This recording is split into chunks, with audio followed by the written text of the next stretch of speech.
Pues la verdad es que hoy hemos estado cantando unas alabanzas que, si nos paramos a pensar, hemos cantado que, Señor, tú me has venido a rescatar, me has rescatado y aún estamos a tiempo de que el Señor nos rescate. También hemos cantado que el mar ruge al sonar el nombre del Señor. Que no tenemos temor en nuestro corazón porque Él tiene el control. Que la victoria está en el nombre del Señor. Que Él proveerá. Y yo pensaba, entre que pensaba en estas cosas que me venían a la mente de mis recuerdos con Natán en este caso, pensaba, ¿cuántas promesas no nos ha hecho el Señor a lo largo de nuestra vida? Y me gustaría que pararas a pensar un momentito en esas promesas. También os digo, hay muchas que seguro hemos olvidado, porque somos humanos y nuestra mente muchas veces olvida. Pero hay muchas más de las que recordamos. Pero si recordamos algunas, párate a pensar un momento, ¿cuáles son esas promesas que el Señor me ha dado y que se cumplen o que están por cumplir, pero llegarán? Amén. Bueno, no he dicho que mi esposo Jonathan López no está hoy aquí porque está de viaje. Tengo 2 hijos que se han quedado en Pallaresos. En fin, he venido sola, bueno, acompañada por mi gran amiga Marcela, que es un placer que hayas venido, gracias. Y bueno, me gustaría contaros una historia hoy. Imaginad que Jesús está con sus discípulos caminando en el ministerio, ahí en el auge, ¿no? Y están haciendo un largo camino saliendo de Judea hacia Galilea. Y pasan por Samaria. Muchos ya conocéis la historia. Pero quiero enfocarme en otra cosa. Pero llegando a Samaria ya estaban todos muy cansados. Imaginad que ahora vamos cansados por la vida y tenemos a lo mejor coche con aire acondicionado o autobús que nos lleva de aquí a allá, ¿no? En aquel tiempo va a ser que no. Estaban muy cansados, seguramente irían con sus sandalias de polvo, de tierra, con sus ampollas, caminando, ¿verdad? Y los discípulos se van a buscar comida y Jesús se acerca a un pozo. Y ocurre lo siguiente que vamos a leer. Vamos a ir a la palabra. Juan, capítulo 4. Quiero hacer una pausa que siempre la hago. Y es para animaros a todos a que traigáis vuestras Biblias físicas. Porque a ver, luego con el móvil también vale, sí, no pasa nada, podéis usarlo. Pero es mejor la palabra, poder encontrar las cosas, buscarlas, ¿no? Y te animo también a que si no tomas notas, que lo hagas. Porque es un paso que uno da más allá a la hora de recibir y escuchar la palabra y retenerla. Juan capítulo 4 y vamos a leer del 7 al 15. Juan capítulo 4 del 7 al 15. ¿Os acordáis? Cansados, Jesús para en un pozo y pasa lo siguiente. Vino una mujer de Samaria a sacar agua y Jesús le dijo: dame de beber, pues sus discípulos habían ido a la ciudad a comprar de comer. La mujer samaritana le dijo: ¿cómo tú, siendo judío, me pides a mí de beber, que soy mujer samaritana? Porque judíos y samaritanos no se tratan entre sí. Respondiendo Jesús le dijo: si conocieras el don de Dios y quién es el que te dice, dame de beber, tú le pedirías y él te daría agua viva. Y la mujer le dijo: Señor, no tienes con qué sacarla y el pozo es hondo. ¿De dónde pues tienes el agua viva? ¿Acaso eres tú mayor que nuestro padre Jacob, que nos dio este pozo del cual bebieron él, sus hijos y sus ganados? Respondió Jesús y le dijo: cualquiera que bebiere de esta agua volverá a tener sed, mas el que bebiere del agua que yo le daré no tendrá sed jamás, sino que el agua que yo le daré será en él una fuente de agua que salte para vida eterna. Y la mujer dijo: Señor, dame esa agua para que no tenga yo sed, ni venga aquí a sacarla. Jesús tiene un encuentro con una mujer, vamos a decir, por casualidad. Él va al pozo y se encuentra ahí a una mujer. Una mujer discriminada. Podemos saber que era pobre seguramente, porque ella misma era la que iba a sacar el agua, no iban sus criados. Además, era samaritana. Y como hemos visto en la palabra y sabemos por la historia, había una gran enemistad entre judíos y samaritanos por cuestiones políticas religiosas. Todo estaba en contra de esta conversación, pero Jesús tenía algo importante que ofrecerle a ella. Primero es él, si os dais cuenta, que le pide agua a ella. Y yo creo que esto es una manera muy inteligente por parte de Jesús de comenzar una conversación, porque si no, ¿cómo hubiera podido acercarse a ella sin que igual le hubieran pensado mal o que ella hubiera malinterpretado sus palabras?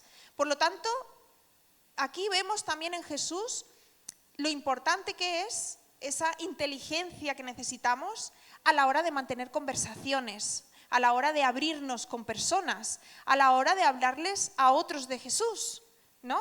Que Dios nos dé estrategias para poder hablar, ¿verdad? Ella no sabía con quién estaba hablando, no lo reconoció. Y esto suele pasar cuando no conocemos a la persona o cuando hace mucho tiempo que no la vemos y de repente, oye, ¿no te acuerdas de mí? Y tú estás pensando, ay, Dios mío, hazme recordar con quién estoy hablando porque no me acuerdo, o su nombre, Pero, ¿y nosotros conocemos a Jesús? ¿Sabemos reconocer su voz? Versículos 13 y 15, quiero que no perdáis Juan 4. Vamos a estar leyendo otros versículos, pero manteneos en Juan 4 porque vamos a ir volviendo, ¿vale? Versículos 13 y 14 dice: cualquiera que bebiera de esta agua volverá a tener sed, mas el que bebiere del agua que yo le daré no tendrá sed jamás, sino que el agua que yo le daré será en él una fuente de agua que salte para vida eterna. Y la mujer le dijo: Señor, dame esa agua. Jesús le hace saber que el agua viva que él puede ofrecer es inmensamente mejor que la del pozo. El agua del pozo quita la sed por un tiempo, pero un tiempo muy limitado. Demuestra que somos débiles, que nuestro cuerpo es frágil, que no nos vale el agua que bebimos ayer para hoy. Sin embargo, el agua que ofrece Jesús, que le ofrece Jesús a esta mujer, es diferente. Pero hay una condición, y es que hay que beberla para recibirla. Quisiera orar un momento antes de seguir. Señor, gracias. Gracias, Jesús, porque tú eres quien está aquí en medio nuestro, Señor. Gracias, Señor, porque abrimos nuestros corazones, nuestra mente, nuestro entendimiento para recibir tu palabra, Señor. Gracias, Jesús. Ayúdanos a enfocarnos, a poner nuestro corazón, nuestra mente, todo nuestro ser en ti en este momento, Señor. Quita, Señor, toda distracción que pueda haber, Padre, en el nombre de Jesús. Amén. Así que hoy quiero hablar acerca del agua que Dios nos ofrece. Y a lo largo de las Escrituras podemos ver cómo el agua es importante y cómo se ha usado en muchísimas historias.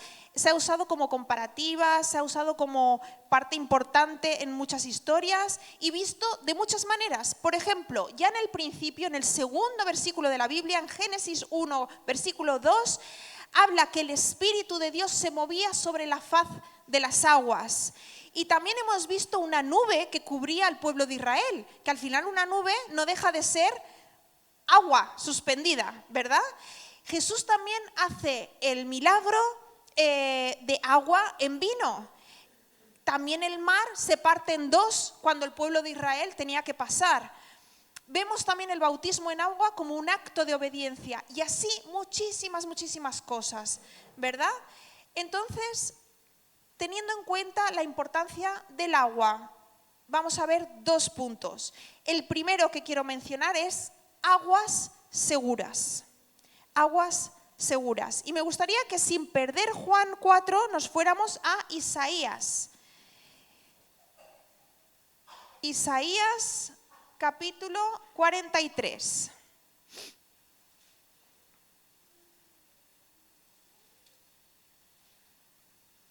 Isaías capítulo 43, versículo 20. Dice, las fieras del campo me honrarán, los chacales y los pollos del avestruz, porque daré aguas en el desierto, ríos en la soledad, para que beba mi pueblo, mi escogido. Isaías aquí nos dice que hay seguridad, porque Él dará aguas en el desierto y ríos en la soledad. Donde no hay, Dios lo hace.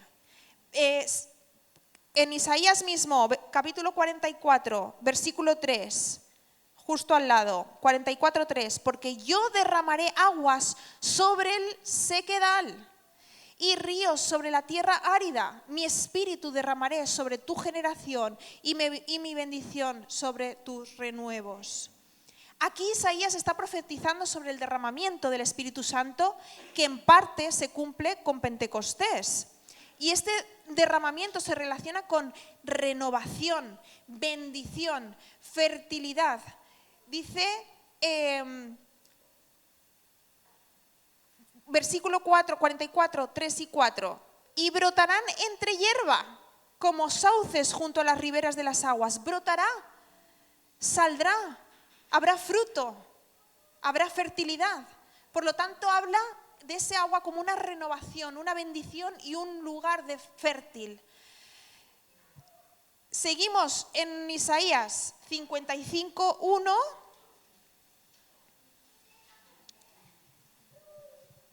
Isaías 55:1 dice, a todos los sedientos, venid a las aguas. Venid. A todos los sedientos, venid. En el agua de vida hay seguridad, hay descanso. El salmista, Salmo 23:2, junto a aguas de reposo me pastoreará. En aguas de reposo. Es Él nuestro descanso, nuestro lugar seguro. Vamos a volver a Juan. Esta vez vamos a ir al capítulo 7. Hoy os voy a hacer trabajar un poquito, pero es importante que leamos la palabra y la pongamos bien en contexto. Dice Juan 7, 37 y 38. Dice, en el último y gran día de la fiesta, Jesús se puso en pie y alzó la voz diciendo, si alguno tiene sed, venga a mí y beba. El que cree en mí, como dice la Escritura, de su interior correrán ríos de agua, ¿cómo? Viva. Ríos de agua viva. Pero ¿qué significa realmente el agua viva? La traducción literal del hebreo sería agua corriente. ¿Qué significa el agua corriente? Que está en movimiento. Es un regalo que el Espíritu Santo solo nos puede dar. Significa que hay un manantial que fluye constantemente, es continuo, mantiene su movimiento, su pureza, no se estanca, no huele mal, trae oxígeno. Me acuerdo, Jonathan, una vez hablando sobre precisamente estos temas, no sé, era en otro contexto, pero me dijo, yo tengo el recuerdo de muy jovencito. Jonathan es mi esposo, ¿vale? No, por si confundís, que entre Jonathan López y Jonathan de Lorenzo a veces.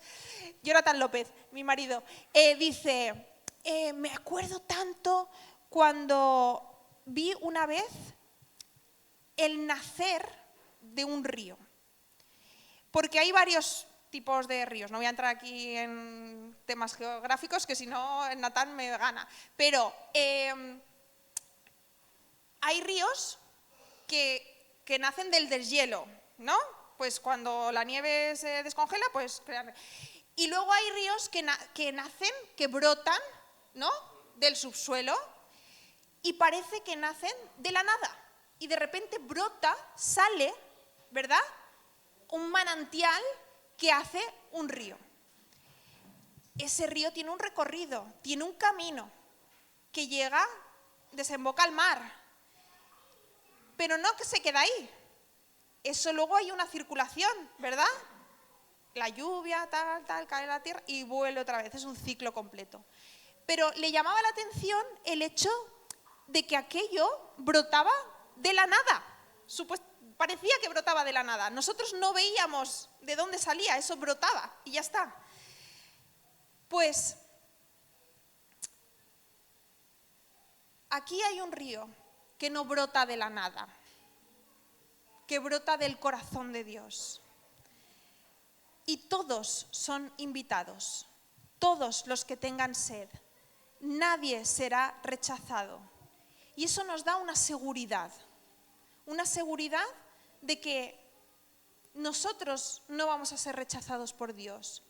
Por más cosas que uno pueda sentir que ha hecho mal, por más culpabilidad que uno pueda tener a su espalda, por más, no lo sé, no, Dios no te rechaza. Dios no te rechaza. Es más, esto nos da seguridad a la hora de hablar y compartir el Evangelio con otros, de que Dios no les va a rechazar. No importa. La mujer samaritana estaba rechazada socialmente.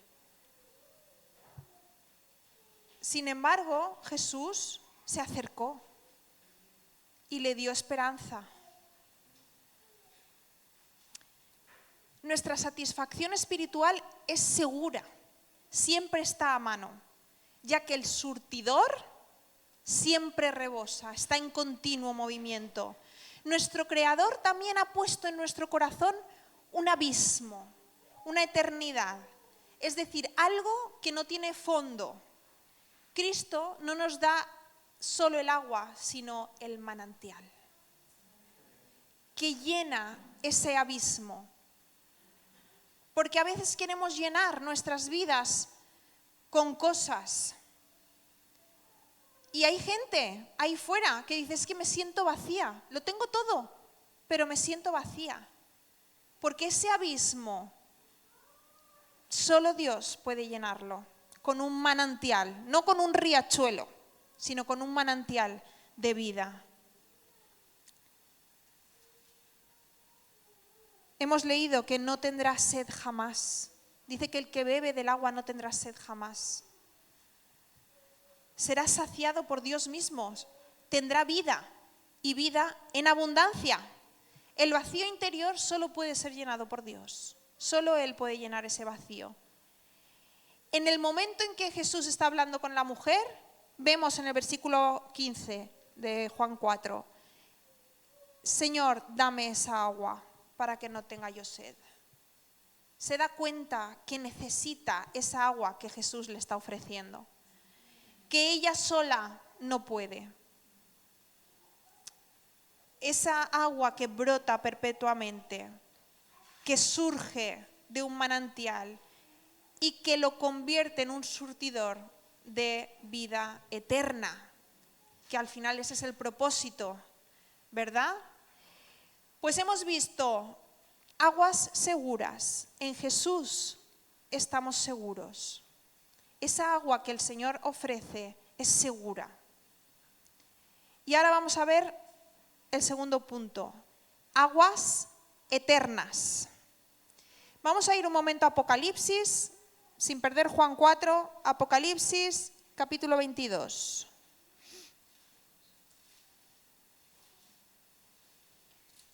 Último libro y capítulo de la Biblia, Apocalipsis 22. Voy a leer el versículo 1. Después, bueno, ya sabéis que el libro de Apocalipsis fue escrito por Juan. En la isla de Patmos estaba allí solo, destrozado, solitario, pero el Señor le da una gran revelación. Y hablando de la Nueva Jerusalén, dice, después me mostró un río limpio de agua de vida, resplandeciente como cristal, que salía del trono de Dios y del Cordero. Y en el versículo 17, y el Espíritu y la esposa dicen, ven. Y el que oye diga, ven. Y el que tiene sed, venga. Y el que quiera, tome del agua de la vida gratuitamente. En estos dos versículos nos muestra que el agua que simboliza el Espíritu Santo es un agua que trae bendición, que trae frescura, que trae limpieza y que sale del mismo trono de la gracia. Y si nos fijamos en el versículo que acabamos de leer, 17, dice, y el Espíritu y la esposa, o sea, Dios y la esposa que es la iglesia, o sea, nosotros, aquí no está diciendo que Dios dice, sino está diciendo que Dios dice y la iglesia dice, ven. Y el que tenga sed, venga. Por lo tanto, también la iglesia tiene la responsabilidad de ofrecer el agua de vida eterna a todo aquel que lo desee. Porque dice que es gratis. Es que Jesús ya pagó el precio. Jesús ya murió en la cruz y resucitó por cada uno de nosotros y por todos los que están allá afuera esperando salvación. Y la iglesia, nosotros somos responsables de llevar el agua de vida a aquellos que lo necesitan. Jesús tuvo la oportunidad de hablar a grandes multitudes, de hablar delante de mucha gente, de tener a gente que lo seguía, pero no desaprovechó la oportunidad de hablar con una sola persona en el pozo. No pasó de largo cuando vio que era una mujer, que era extranjera, que era pobre, que además era samaritana. Acordaos que los judíos y los samaritanos se llevaban mal. Jesús quiebra aquí dos grandes prejuicios. Uno, habla con una mujer, por lo que a veces en nuestro contexto quizás no le damos tanta importancia, sí, pero la mujer debe ser tratada como un ser humano. Pero es que esto aquí es obvio, pero hay países en los que no es obvio. Y además rompe la barrera de la discriminación racial. Pero lo más importante de todo es que le ofrece vida eterna. Ofrece la gracia que purifica y sacia la sed espiritual. Necesitamos dejar que el río del Espíritu entre en nuestras vidas y purifique y sacie la sed espiritual. ¿Cuántos tienen hambre del Señor? La samaritana se extraña de sus palabras, porque toma en un principio de manera literal Juan 4, versículos 11 y 12, dice, la mujer le dijo, Señor, no tienes con qué sacarla, el agua, y el pozo es hondo. ¿De dónde pues tienes el agua viva? ¿Acaso eres tú mayor que nuestro padre Jacob, que nos dio este pozo, del cual bebieron él, sus hijos y sus ganados? Jesús está hablando del agua y ella está enfocada en lo que está viendo, que es un pozo muy profundo, seguramente tendría 30 metros por lo menos, y que allí había que hacer un esfuerzo y sacar el agua. Entonces, Jesús, ¿qué me estás diciendo? A veces nos quedamos estancados porque solo somos capaces de ver lo que tenemos delante. No somos capaces de ver más allá. No somos capaces de, quizás, de ver y coger las promesas de Dios, de creer en las promesas de Dios. Y nos quedamos estancados. Señor, pero ¿qué agua me hablas? Si el pozo está aquí, yo vengo aquí a sacar el agua de aquí. Señor, ¿de qué trabajo me hablas? Si yo estoy aquí trabajando y es lo que tengo. Señor, ¿de qué dinero de fin de mes me hablas si estoy en el día 20 y no llego? Y Señor, ¿de qué salvación para mis hijos me hablas si están fuera en el mundo? No nos enfoquemos en lo que tenemos. Veamos más allá, en el poder del agua de vida, en su restauración, en ese oxígeno que trae para las vidas. El agua a veces es profunda y cuesta sacarla. A veces no es tan inmediato. Vivimos en un mundo en el que queremos las cosas rápido, ya. Sin embargo, a veces hay que trabajarlo un poco. Nos tenemos que acercar al Señor. Tenemos que sacar de lo profundo esa agua.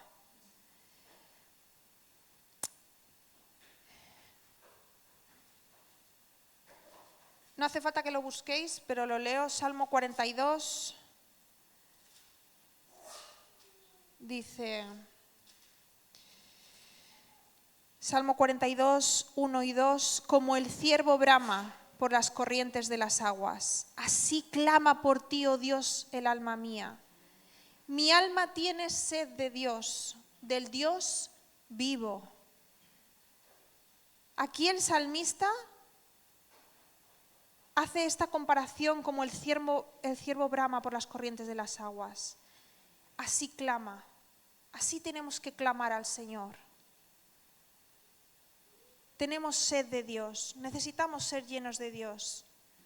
Y así como el agua que bebemos es esencial para nuestras vidas, nuestra vida física, así es Dios y su presencia, son esenciales para nosotros.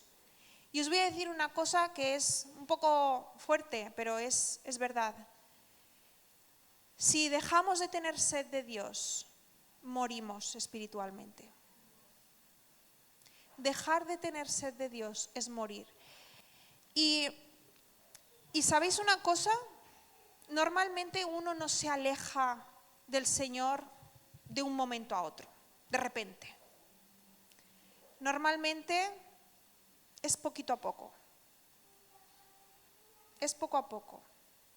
Es hoy dejo de hacer esto, mañana dejo de orar, después dejo de venir al culto de oración, después empiezo a tener amistades que no me convienen, después empiezo a salir, después empiezo a simplemente no pasar tiempo con el Señor, a ocupar ese tiempo con otras cosas y poco a poco, uno cuando se quiere dar cuenta ya está muy lejos del Señor. Uno de repente no va y peca o vive en pecado así de repente. Uno se va dejando ir y tenemos que cuidar nuestro corazón. Ese río tiene que estar en continuo movimiento, porque si no se estanca y huele mal. Y no hay nada más bonito que un río que fluye con aguas cristalinas. Son aguas que purifican.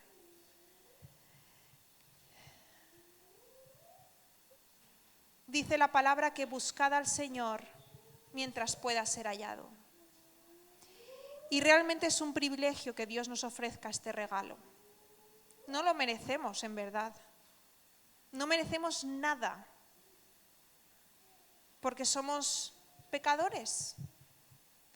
Pero el Señor ha dado todo por nosotros. Y buscad al Señor mientras pueda ser hallado. Y ya para ir terminando, el agua que da Cristo significa vida, vida espiritual. Y para participar del agua hay que beber. Porque el agua está ahí, está disponible para todos, no hay excepción.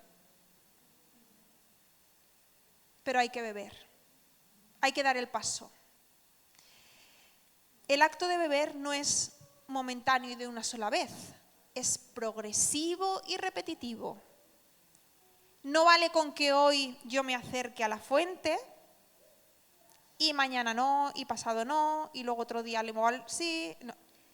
Es continuo, es progresivo, es repetitivo. Beber del agua de vida requiere una comunión habitual con la fuente, que es Jesucristo. Y nadie puede seguir bebiendo de una fuente si te apartas de la fuente. Nadie. Los que se desvían del camino, a su vez, son fuentes sin agua. Vamos a ser fuentes seguras para otros, porque si el río del Espíritu fluye en nosotros, nosotros estamos dando agua a otros, estamos dando esperanza a otros, estamos dando vida eterna a otros, la posibilidad de esa vida eterna. Seamos fuentes seguras, lugares seguros para otros.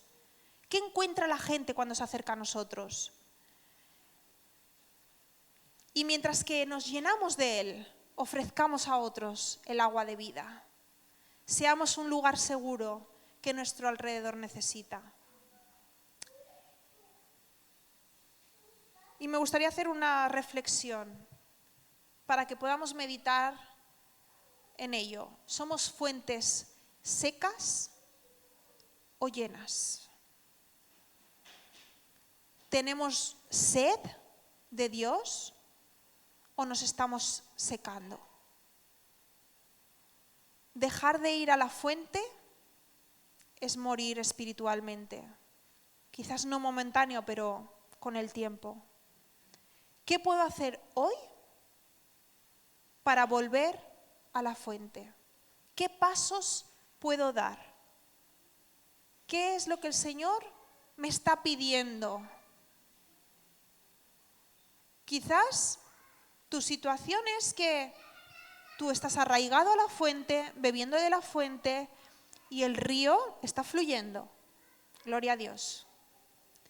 ¿Qué puedo hacer para que ese río todavía sea más abundante? Siempre podemos tener más, porque hay manantial de vida.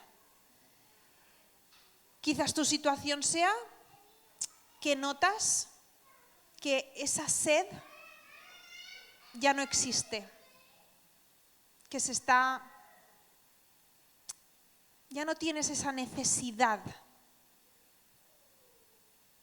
porque seguramente sin darnos cuenta, nos ha pasado a todos, hemos llenado ese vacío con otras cosas. A veces no es conscientemente, es el día a día, es la vida, es los hijos, las extraescolares, el no sé qué, el trabajo, la cena, la comida.